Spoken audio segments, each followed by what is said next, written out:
You're listening to The Corbett Report. CorbettReport.com. Welcome back, ladies and gentlemen. Welcome back to the 27th installment of the QFC Questions for Corbett series. Usually a monthly podcast series where you send in questions and I supply some answers. Before we jump right into things, first off, let me remind you of the many ways that you can get your questions in for this series. Of course, priority is given to Corbett Report members who leave their questions in the comments section of this QFC episode. The link will be in the show notes for those of you watching this on YouTube. Or, of course, you can also contact me via the contact form on CorbettReport.com, where you can type a message or you can record an audio version of your message for me. You can also tweet me using the QFC hashtag at Corbett Report, or you can record a video message of yourself. Leave it on YouTube or Vimeo or Dailymotion or some other video hosting site and let me know it's there. And we actually do have a video message in this month for the first time in a long time, so that's another great way of getting this in, and I'll look at it for QFC 28. First off, let's go through the comments and questions from QFC 26 at CorbettReport.com, and if you scroll through the comment section, you'll find there was a lively discussion surrounding the question that I put forward to you, the audience, at the end of last month's, or the last edition of this podcast, where I asked specifically for specific actions that people can or should be taking to, if not fight the powers that shouldn't be, at least get away from their system. Lots of active discussion on that topic. I hope you'll take a look through that if you haven't yet done so. We also had Batya asking for documents proving that the European migration crisis was specifically orchestrated, and there were some responses to his question, but no smoking gun document. If such a smoking gun document exists, I haven't seen it, so I can't help you out with that, Batya. But if anyone else does have such a smoking gun document proving that this European migration crisis was specifically orchestrated for such and such a purpose, love to see it. I think it certainly is a crisis that is being used for political gain, and I've written about that. For example, the consolidation of the new European Coast Guard Border Protection Service that the European Commission just laid out the plans for last month. That type of thing, more centralization and consolidation of control in the hands of Brussels. But the idea that there is a smoking gun document proving that this migration crisis was provoked in order to do that, I don't know of. I think it's just the logical consequence of the wars of imperial aggression we've seen in Libya and Syria and elsewhere.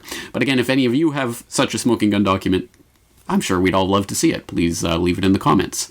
Jalwar wrote in response to a question from last edition of this series, asking about private email services. He recommends Proton Mail or Collab Now, or Collab or Zimbra if you're running your own private email server. I can't vouch for any of those things. I haven't used them myself, but you can look into them. The links are there in the comments of last month's edition of this series if you're interested. Myers was writing to ask me to flesh out my position on climate change, and that was left at the beginning of November 2015. In the preceding weeks and months, I have made several videos talking in much more depth about climate science and climate change in general, and there will be more episodes coming out, so I hope that helps in fleshing out my position. Again, specific questions, always welcomed and encouraged. And then there was several comments in there in the last edition of this series talking about my comments on veganism in the last edition of Questions for Corbett. Again, please look through that and add to the discussion. But let's get to some specific questions from last month. Lundqvist11 asks if there is anything to back up claims that the DHS is importing 100,000 Muslims into the U.S. every year, or that there are 300,000 Libyans with American passports and money in the bank waiting for them that are about to flood into the country. There's nothing that I would hang my hat on. Let's put it that way. I know that there's a WND report from the middle of last year that comes up in searches on this topic.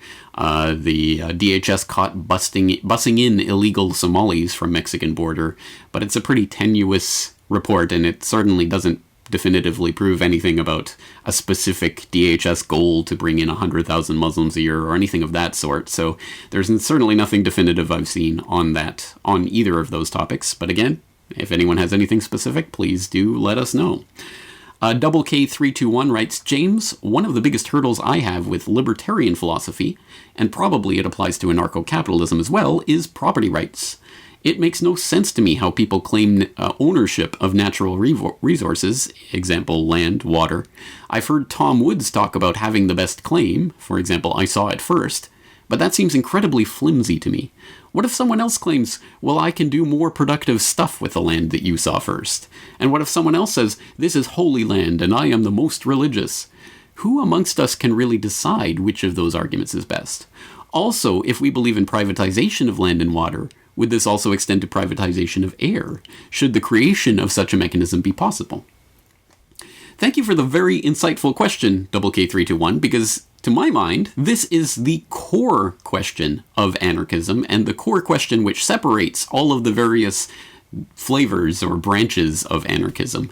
You have the anarcho-syndicalists and the anarcho-communists and the anarcho-capitalists and the mutualists and the voluntarists, and all of these different branches and flavors have their own conception of property rights or their own answer to that question. And it should be no surprise this is one of the central questions of the political ideology of anarchism, given that one of the foundational texts of the modern era of the philosophy of anarchism, Pierre-Joseph Proudhon's What is Property, specifically is, what is property? That is the question.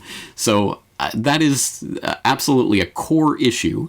And I will say that there are many different answers. As I say, every different branch and flavor, not only of anarchism or libertarianism broadly, but all political ideologies have their own answer to this, even if it's not explicit or not a core central tenet of their philosophy.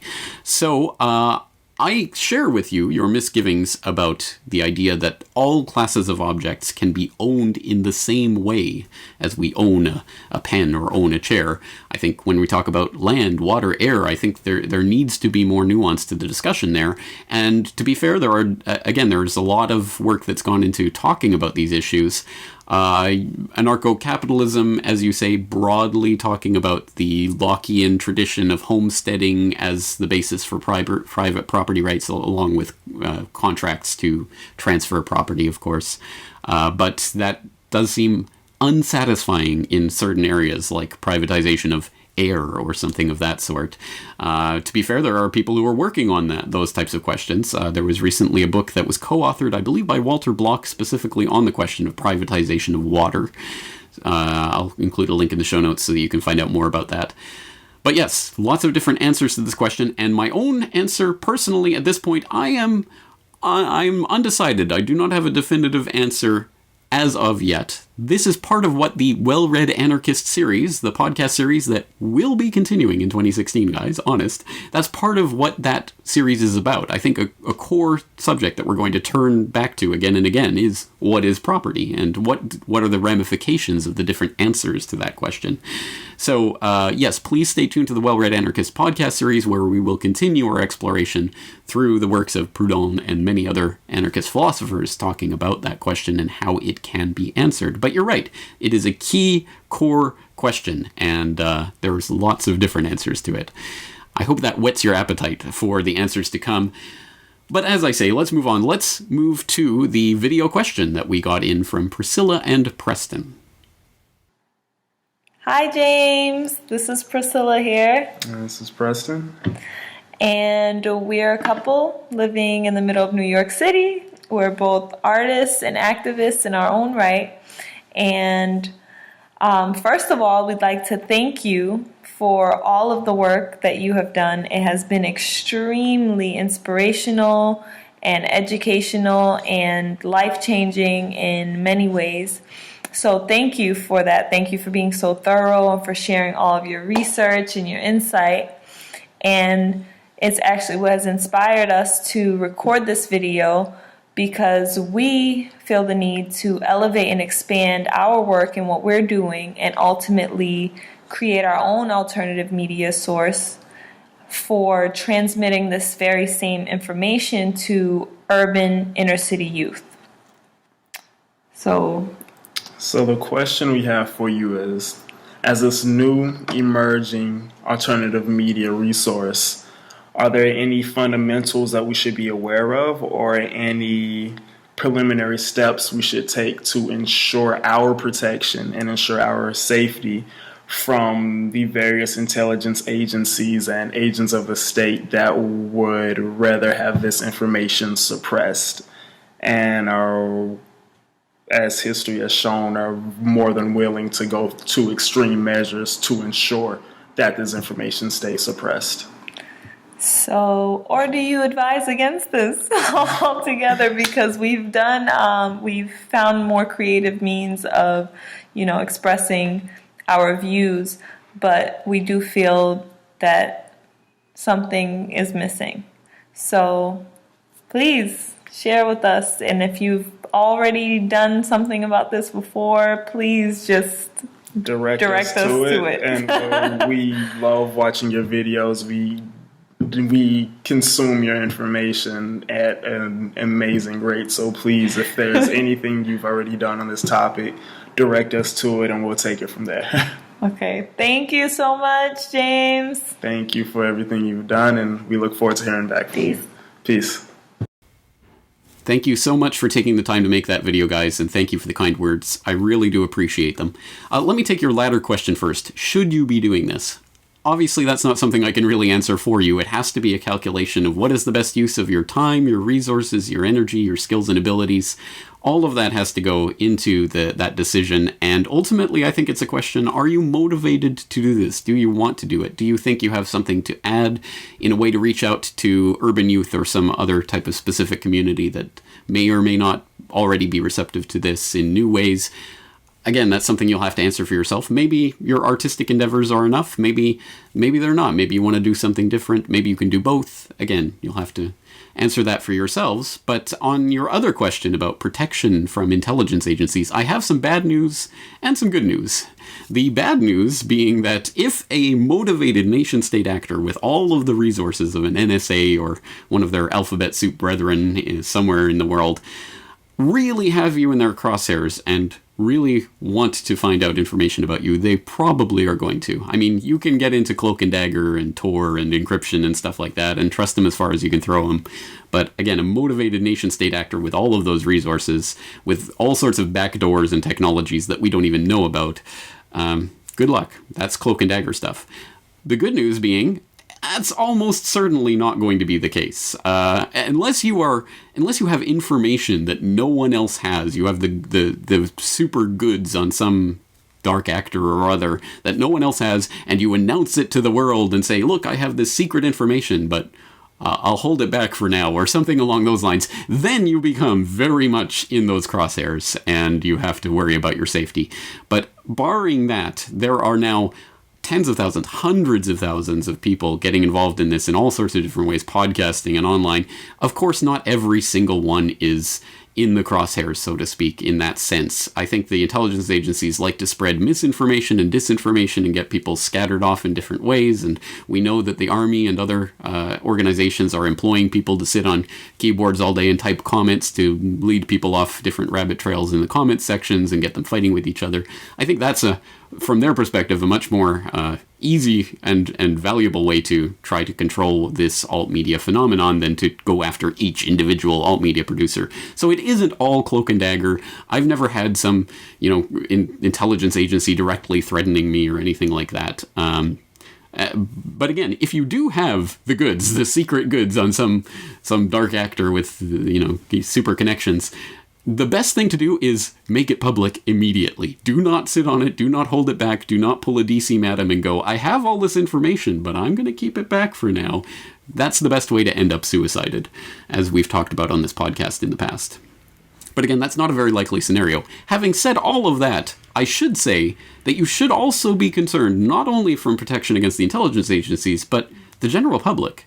There are genuinely crazy people in the public. There are criminals.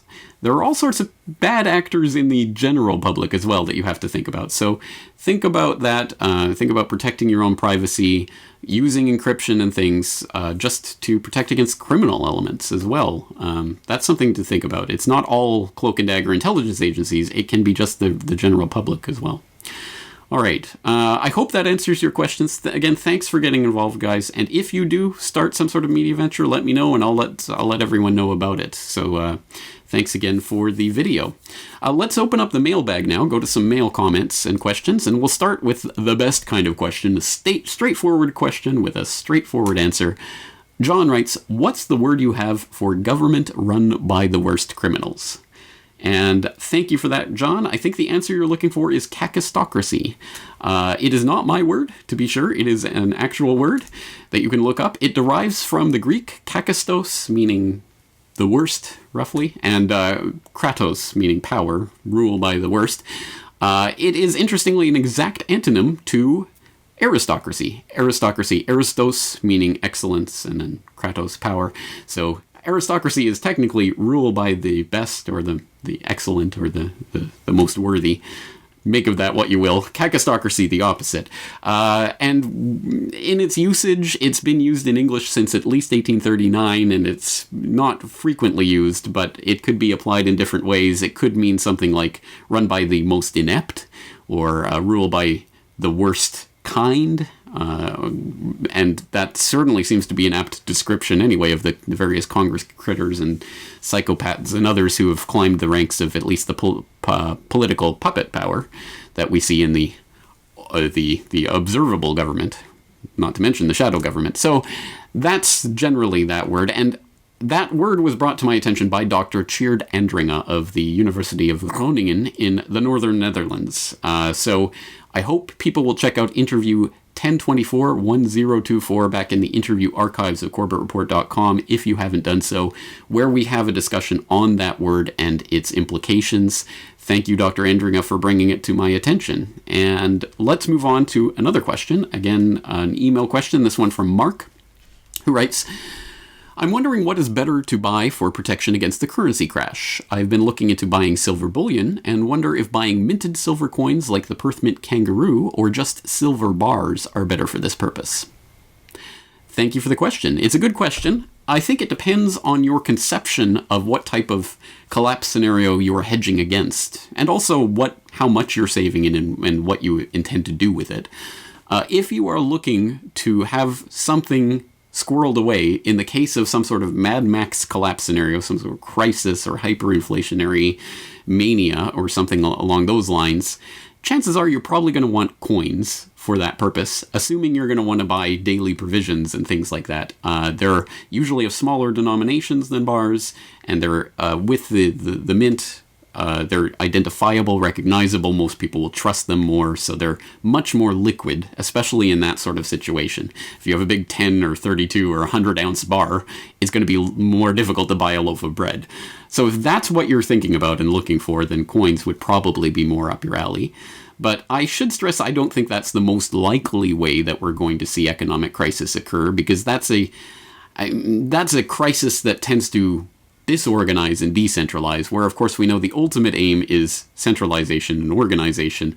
I think the more likely scenario for some sort of currency crisis is the banking holiday, and then suddenly when you finally get access to your funds again, it's, you have the same amount of funds numerically, but they're worth half as much or something along those lines. And then it's a question of, will you be able to sell your whatever precious metals or whatever else you have hedged against that, will you be able to sell it in an orderly fashion in that kind of market and without whatever new taxes or whatever they try to slap on it, and all of those kinds of considerations. It also depends how much you're saving. If you're saving a little bit for that type of daily provisions during a crisis, then again, coins would probably be easier. If you're saving a big retirement nest egg that you envision one day you're going to cash in all of it at once or large portions of it once, then it might be easier for you to buy bars and store them that way. So again, it depends on what you're envisioning for the type of collapse you're hedging against, and also how much you're saving and what you want to do with it. Let's move on to a question from Mario, who writes, I remember during the Bush years, post-2001, there was a press conference where either Bush himself or his administration made an announcement that they would start using false information in the media to flush out national security leaks. Is this a distorted memory? I've been for the past 2 weeks trying to dig up any info, but I'm quite the investigative neophyte. I'm sure this seems insignificant, but for me to come out in public and announce that you will be lying to the country seems to be a notable point. If you know anything of this, could you point me in the correct direction? Thank you for the question, Mario. Off the top of my head, I don't know of specifically the scenario you're talking about there, where there was some sort of press conference where they announced, we're going to lie to try to flush out national security leaks. I haven't heard that per se. Maybe it exists, and again, I hope if it does, someone can point us in that direction. But it does seem to correspond to some stories that I can think of. For example, the question of the video news reports and other types of propaganda, domestic propaganda that is technically illegal, that has been used going back to at least the Clinton administration, and of course during the Bush administration, that was technically ruled illegal by the Government Accountability Office, but which the Bush administration specifically said, oh, well, we're not going to follow it. And I did cover this, along with a lot of other pieces of this PSYOPs puzzle, in a Boiling Frogs Post report that I did back a few years ago called PSYOPs 101, PSYOPs on the Home Front. Both the Bush administration and the Clinton administration before it made extensive use of video news reports, or VNRs, to influence public opinion on key issues. The reports, made to look like genuine news reports and then shopped around to news networks to be aired on the nightly news without any mention of their source, have been extensively used to tout government programs. The Clinton administration, for example, used VNRs to promote Clinton's Medicare proposals, and the Bush administration used it even more extensively to promote newly formed government agencies like the TSA and dubious government programs like No Child Left Behind. The government's own Government Accountability Office repeatedly ruled that the administration's use of these VNRs was in fact illegal domestic propaganda, but the Bush White House dismissed this finding, arguing that the use of such reports was an issue of government intent, not legal restriction. This argument was also used by the Department of Defense, which in 2003 issued an Information Operations Roadmap detailing the Rumsfeld DoD's PSYOP strategies. The document failed to cite any of the statutory provisions putting legal restraints on the department's ability to disseminate propaganda domestically, admitting that information intended for foreign audiences, including public diplomacy and PSYOP, increasingly is consumed by our domestic audience and vice versa, but arguing that the distinction between foreign and domestic audiences becomes more a question of U.S. government intent rather than information dissemination practices. The document goes on to argue that the internet is akin to an enemy weapons system and asserts that the DoD's defense in-depth strategy should operate on the premise that the department will fight the net as it would a weapons system. In 2000, it was discovered that CNN had employed active-duty U.S. PSYOPs officers at its headquarters in Atlanta. It has since emerged that this was part of a larger program including other news networks that embedded PSYOPs officers in various newsrooms across the country. The U.S. Army has used local television stations in the U.S. as training posts for some of its psychological operations personnel, according to Yahoo News blog The Upshot. Since at least 2001, both WRAL, a CBS affiliate in Raleigh, North Carolina, and WTOC, a CBS affiliate in Savannah, Georgia, have regularly hosted active-duty soldiers from the Army's 4th Psychological Operations Group as part of the Army's Training with Industry program. Training with Industry is designed to offer career soldiers a chance to pick up skills through internships and fellowships with private businesses. The PSYOP soldiers used WRAL and WTOC to learn broadcasting and communications expertise that they could apply in their mission, as the Army describes it, of, quote, influencing the emotions, motives, objective reasoning, and ultimately the behavior of foreign audiences. WRAL and WTOC were on a list of participants in the Army's Training with Industry program provided to The Upshot in response to a Freedom of Information Act request, and a spokeswoman with the Army's Human Resources Command confirmed that PSYOP soldiers worked at the stations. Lieutenant Colonel Stacy Bathrick said, quote, both of these stations are very supportive of the military and think very highly of the program. Bathrick said the soldiers were never involved in news gathering. I hope you'll go and watch that full report in its entirety, or rewatch it if you watched it in the past, because I myself haven't watched it or thought about it for years now, and there were parts in there that I'd forgotten, like the craziness of the Pentagon PSYOPs brainwashing campaign against 5 senators to get them to vote for further funding of the Afghanistan war. Just craziness like that. So yes, there is domestic propaganda that goes on and lying to the American public in one form or another. It was specifically ruled illegal by the Government Accountability Office and specifically rejected by the Bush administration back in the middle part of last decade. So I think that's along the lines of what you're talking about there, Mario. If not exactly the way you remember it. I'll also throw in an update from a couple of years ago. People might remember the Smith-Mundt Act that is part of the legislation specifically prohibiting domestic propaganda was repealed or reformed a couple of years ago to specifically allow government-made news to be broadcast and disseminated domestically. So the VOA and Radio Free Europe and all those other propaganda government mouthpieces are now specifically allowed, not illegal. So that's just a little update. Let's move on to Twitter, where we got a question, a QFC hashtag question in from @SuperKongen, who writes, "What's your view on Trudeau pulling fighter planes out of Syria and canceling F-35s?" People might remember directly after, or actually on the election night, when Trudeau was elected, I wrote an article predicting that nothing would change with regards to Canadian policy in Syria, and nothing would change dramatically in terms of foreign policy generally, or any of the key policy issues that never change from election to election. And immediately people were coming back and saying, look, he was on the phone that night to Obama saying he was going to pull out the CF-18s from Syria. Guess what, guys? It was a lie. Now they're saying, oh yeah, we'll pull them out sometime in the future. And yeah, I guess probably, maybe in a year, maybe in 5 years, maybe in 10 years, maybe in 100 years. Who knows? At some point, I'm sure the CF-18s will be removed. But not now. In fact, just last week, major new airstrike with Canadian CF-18 participation. So, yeah, that was a lie. And canceling the F-35 contract? Also a lie. We now know that. End of December, we had, Bloomberg.com. Canada Defense Minister backs off campaign rejection of F-35 jet. Canada's new defense minister backed off a campaign trail pledge by his Liberal Party that Lockheed Martin Corp's F-35 jets would be excluded from a competition to replace the country's aging fleet of military aircraft. So again, in October, right before the election, they're saying, we will not purchase the F-35. Now they're saying, well, it's still in the running. We might purchase it. So again, direct lie. And, maybe they'll throw the F-35 under the bus. Maybe they'll eventually decide to go with something else. I mean, I think that's a political football. They don't care so much about Lockheed Martin as they do about back-scratching the Canadian contractors, Bombardier and whoever.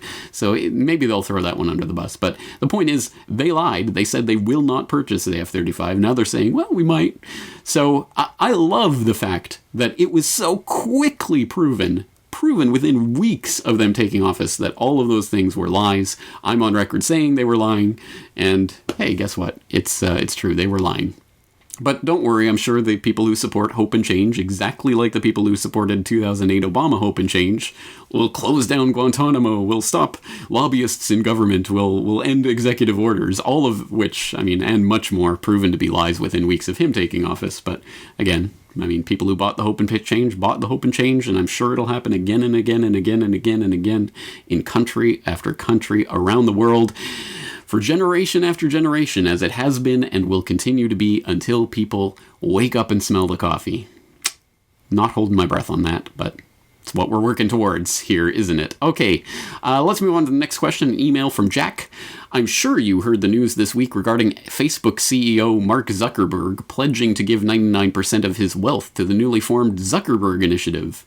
Anytime I hear of a billionaire trying to fund a new initiative to promote global ideals, such as equality and human potential, I definitely get nervous, and I'm sure you understand the obvious implications involved here.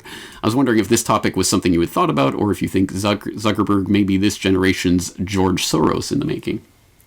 Well, I'm not sure he's exactly in the Soros mold, who comes from more of a financial background, but he is in the mold of, from the oligarchs on down, from the Rockefellers and Carnegies and Fords and all of these foundation, tax-exempt foundation families that found the way to preserve their wealth and to ensure that it would be used towards their political, ideological purposes in perpetuity. He's just joining the club. And it's no surprise that he's part of that club.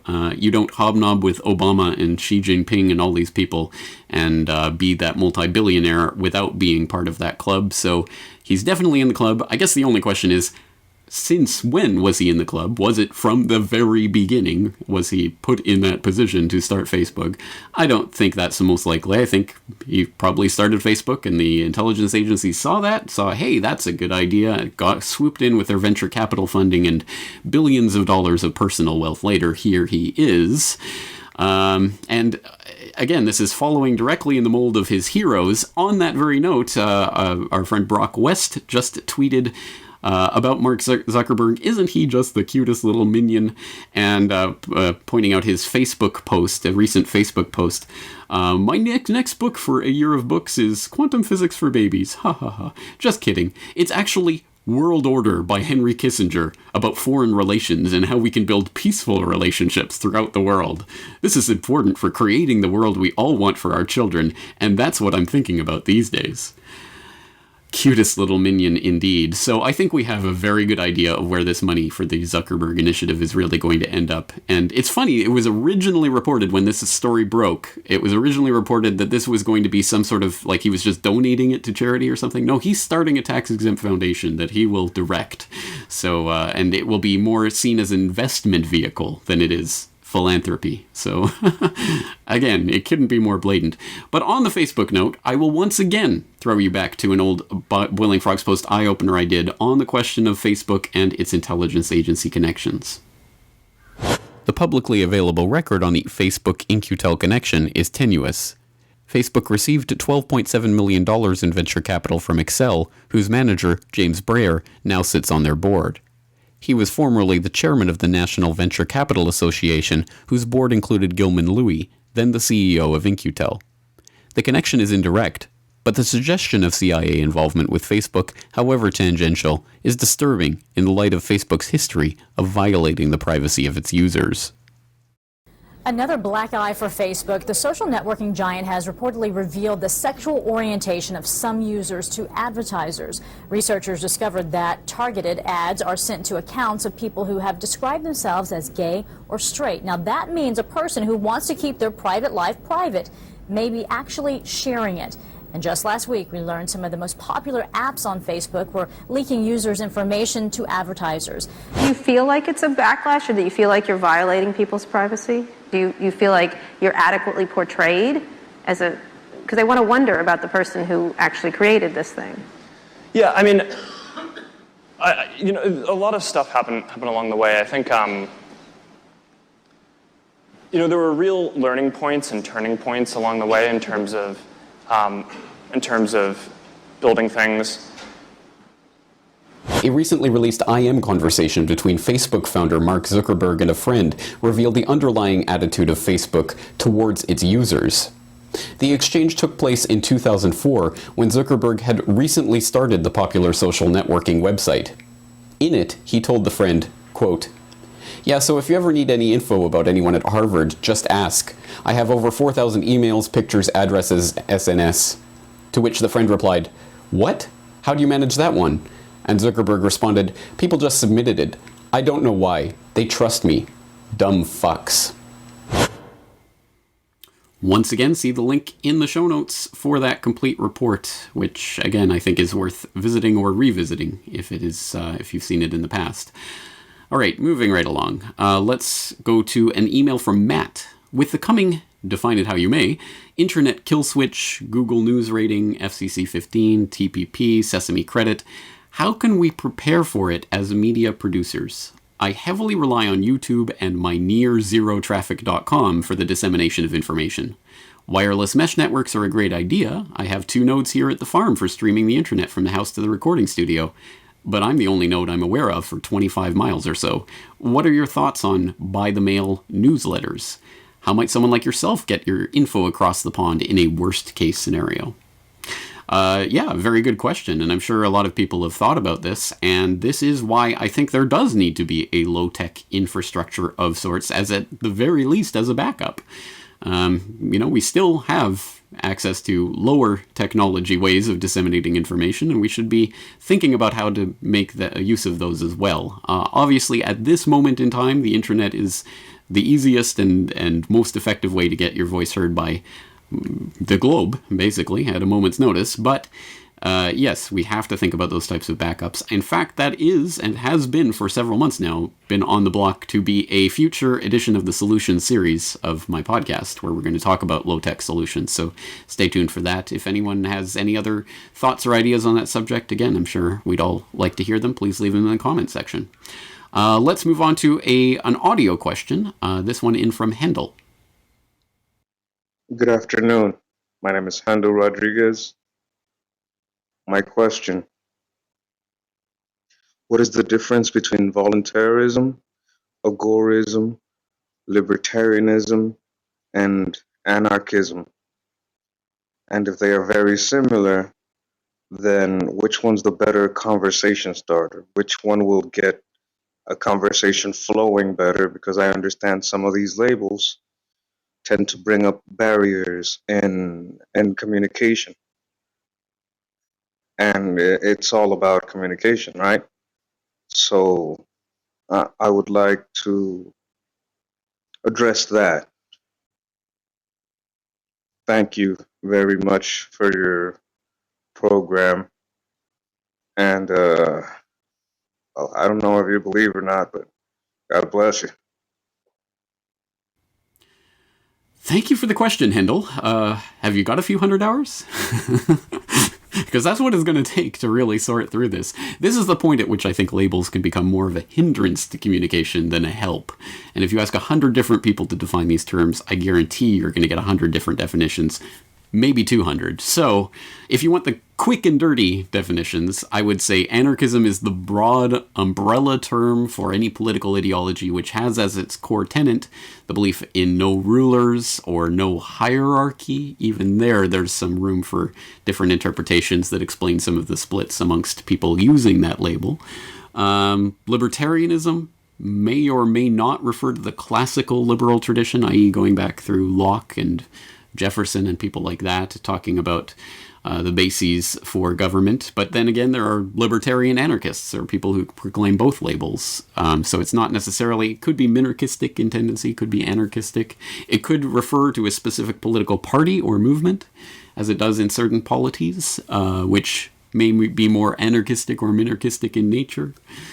Through the political process. Voluntarism may be one of the flavors or one of the things that comes under that broad umbrella of anarchism, which is simply a belief that all adult human interaction should be voluntary in nature.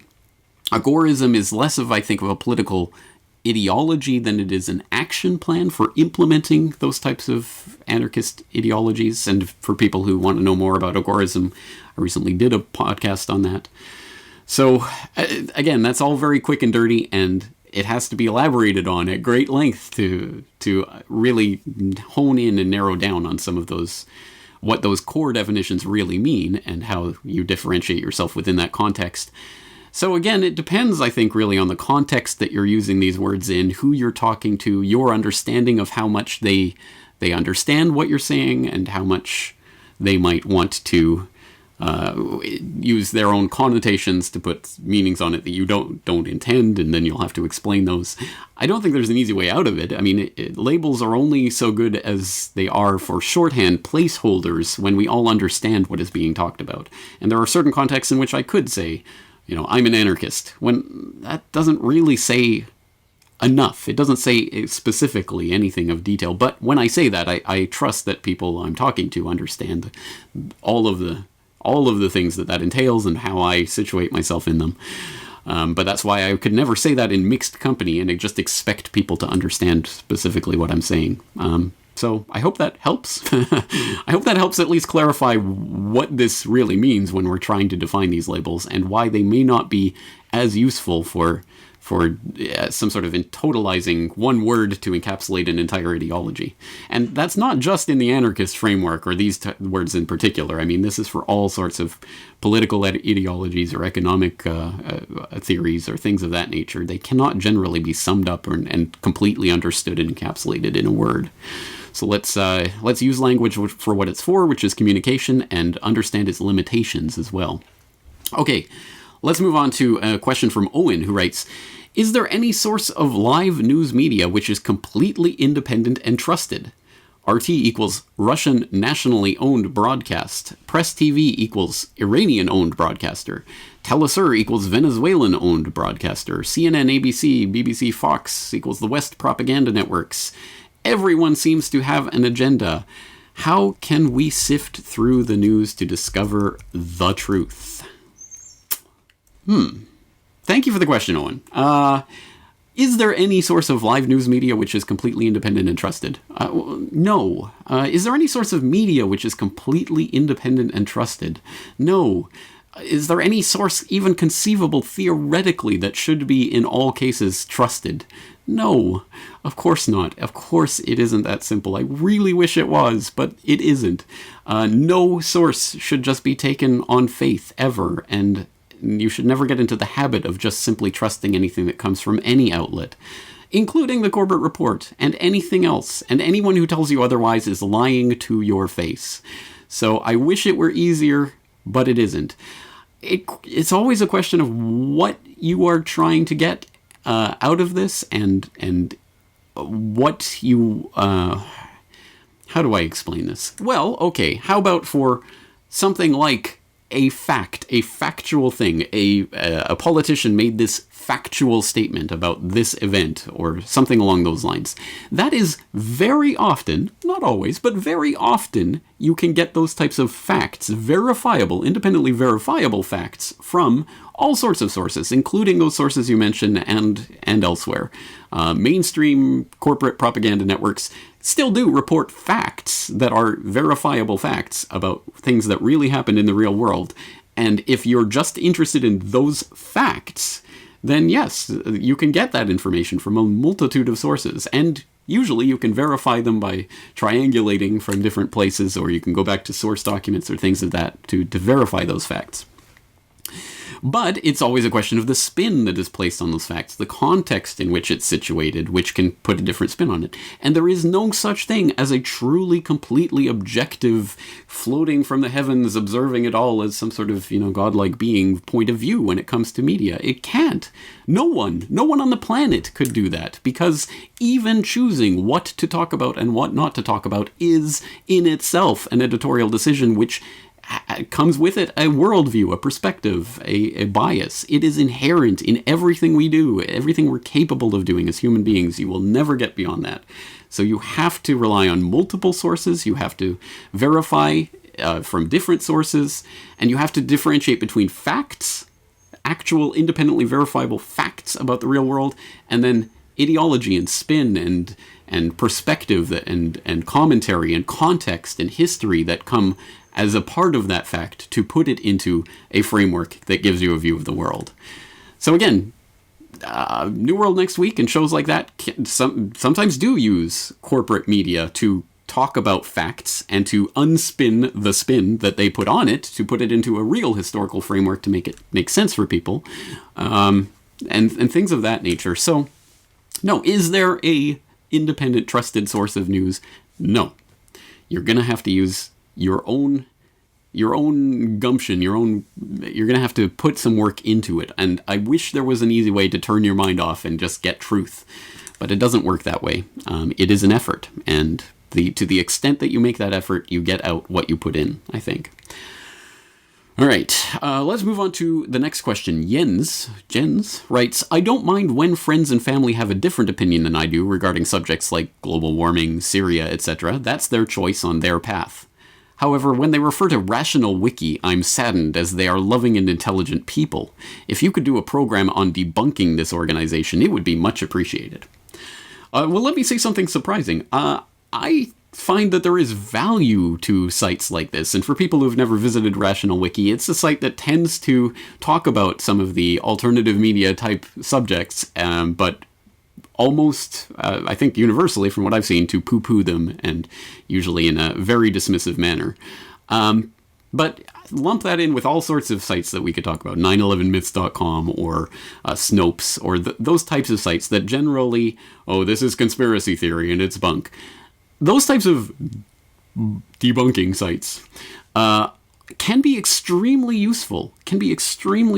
For example, Rational Wiki has an entry on kakistocracy, from which that entry is where I learned about the first usage of it in English language in 1839, which links to a Huffington Post article by someone talking about that usage and its context. So there are sometimes real information, again, just as we're talking about there, just as there's no completely independent and trusted media, I don't think there's any completely 100% propaganda lie media. I mean, yes, I suppose there could be, but it wouldn't be very effective. There's always little bits of truth here and there, so that's valuable. And also, I think when we're talking about complex subjects like 9/11 or whatever, I think it's good to know what the other arguments are. People have put forward rational arguments of sorts against this or that piece of information that we might cite unthinkingly as, this is definitive proof of X, Y, or Z. Well, it's good to know there are other people out there who have their own counter-arguments. It's good to know those counter-arguments at the very least so you can make your argument stronger.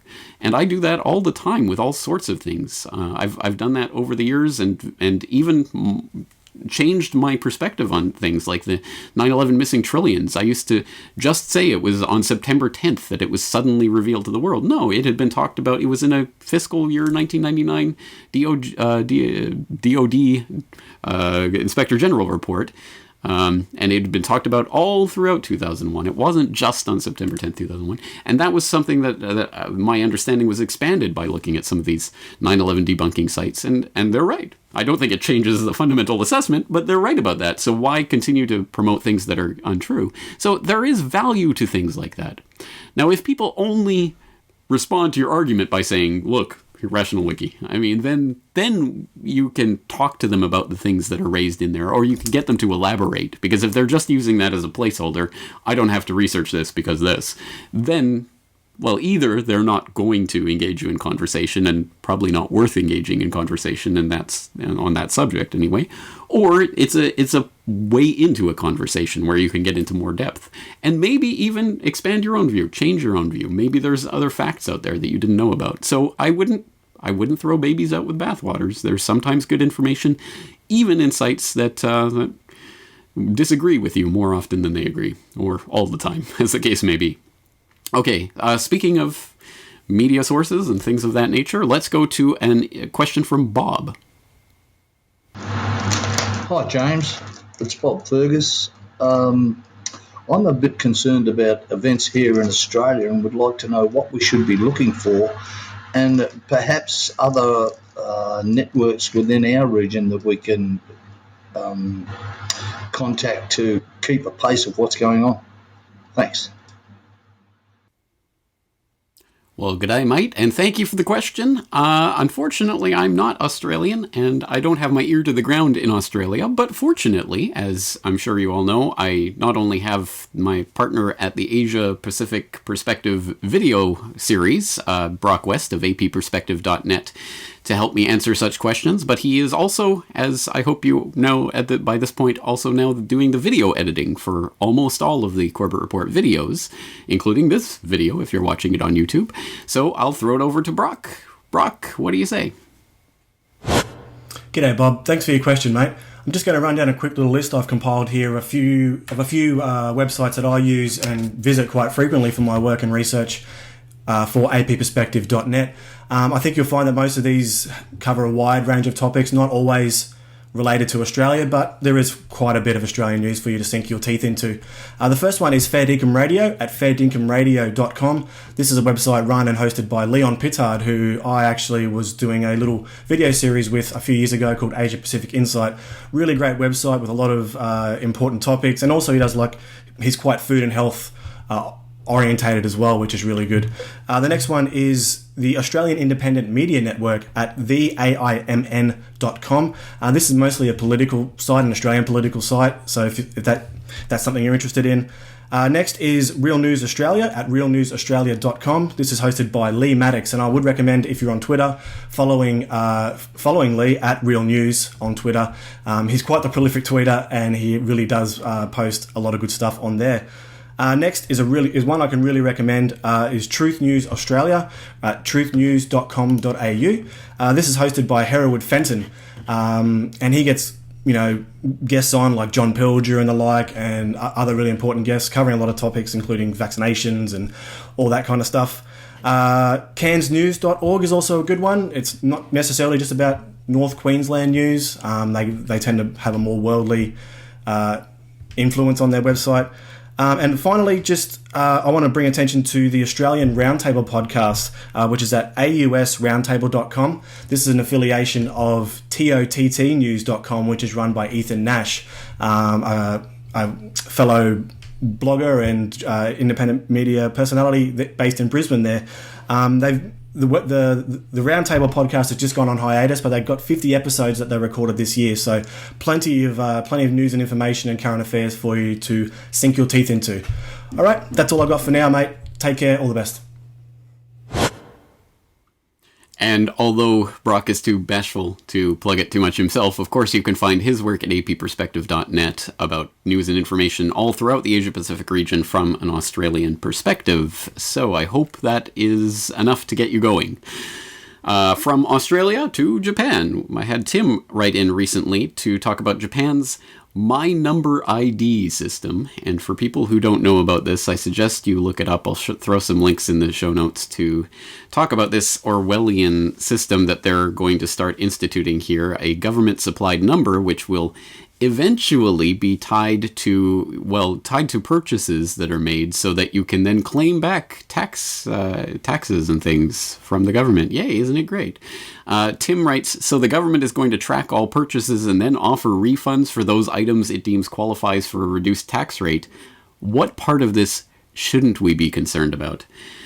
And the answer is, you should be concerned about this. Obviously, this is a next step. It's there are versions of this type of thing that have been proposed in various places around the world and implemented in certain respects, but I think this is pretty far out there in terms of what any major developed economy I've seen so far is implemented. So, hey, we're going to be on the front lines here in Japan. It'll be interesting to see how this is unfolding.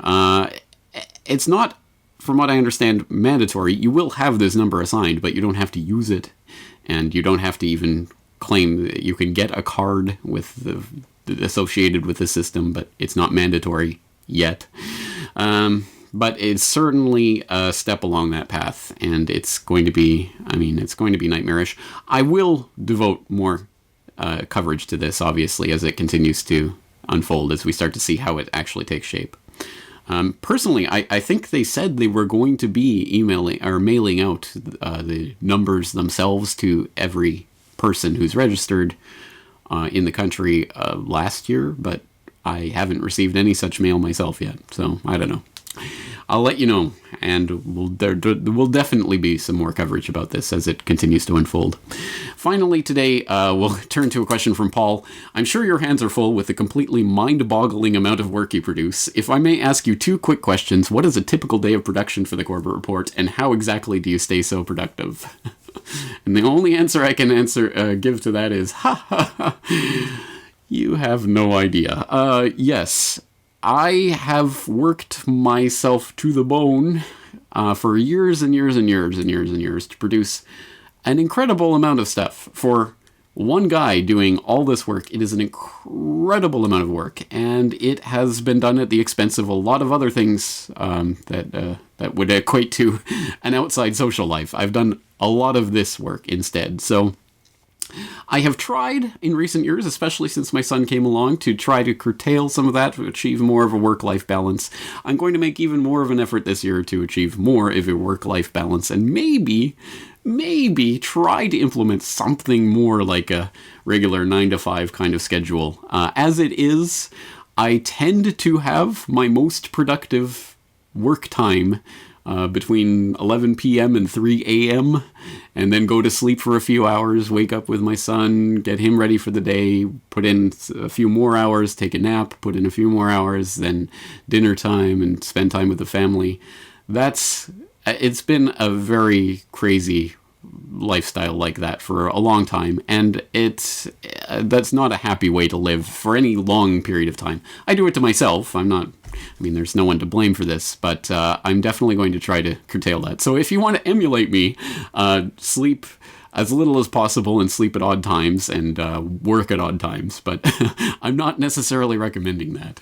And maybe I've been too hard on myself to try to put out stuff every single day as much as I possibly can. So in the new year, I am going to try to ease off a little. And as a result, the first thing I should note is next week, if you're watching this as it is released, on Monday, Tuesday, Wednesday, I'm going to be out with my family on our annual New Year's trip. We usually take an overnight trip to a hot spring. This year, we're going to the sunny climes of Okinawa, so that will be nice. And I am officially an old man because I am looking forward to getting out of this mildly cold weather we're having here in Japan and into some tropical climes. So I can't take any form of cold anymore.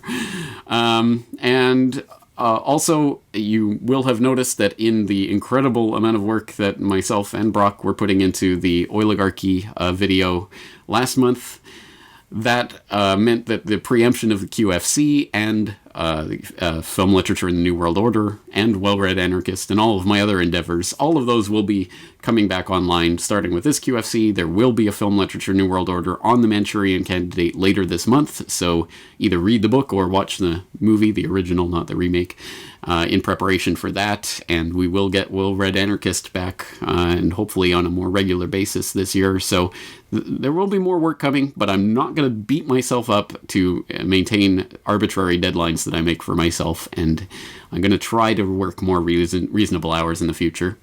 Might mean slightly less output, but hopefully I maintain my sanity and the work does not decline in quality, which I think are the most important parts. All right, thank you all for your questions. Again, many more questions came in. No time to answer them all. I try to answer as much as I can. If you think your question was important, try sending it in again, or send in other questions. Again, many ways to do that. I thank you all for your support, without which none of this work is possible. Talk to you again soon.